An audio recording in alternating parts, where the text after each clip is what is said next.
জলপাই বাগানে কি করছেন বুবলি? ঢাকাই সিনেমার জনপ্রিয় চিত্রনায়িকা শবনম বুবলি, যিনি একসময় সংবাদ পাঠিকা হিসেবে ক্যারিয়ার শুরু করলেও এখন পুরোদস্তুর অভিনেত্রী। রূপালী পর্দায় নিজের অভিনয় দক্ষতা দিয়ে তিনি যেমন দর্শকদের মন জয় করেছেন, তেমনি সামাজিক যোগাযোগ মাধ্যমেও বেশ সরব। এই তারকা প্রায়ই নিজের যাপিত জীবনের নানা মুহূর্ত ও অনুভূতি ভক্তদের সঙ্গে ভাগ করে নেন।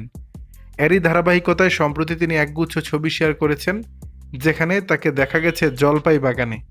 ছবিগুলোতে বুবলিকে পেস্ট রঙের জামায় দেখা যাচ্ছে, আর খোলা চুলে তার মিষ্টি হাসি যেন প্রকৃতির সজীবতার সঙ্গে মিশে গেছে। ছবিগুলো পোস্ট করে ক্যাপশনে নায়িকা লিখেছেন, টক মিষ্টি শীতের জলপাই প্রিয় প্রকৃতি। তবে এই পোস্টের পর নেটিজেনদের নজর কেড়েছে মন্তব্যগুলো। অনেকেই জলপাইয়ের প্রতি তাদের ভালোবাসার কথা জানিয়েছেন।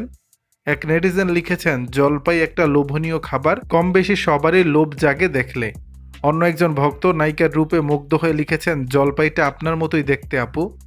প্রসঙ্গত 2016 সালে কিং খান শাকিব খানের বিপরীতে বসগিরি চলচ্চিত্রের মাধ্যমে তার বড় পর্দায় অভিষেক হয়।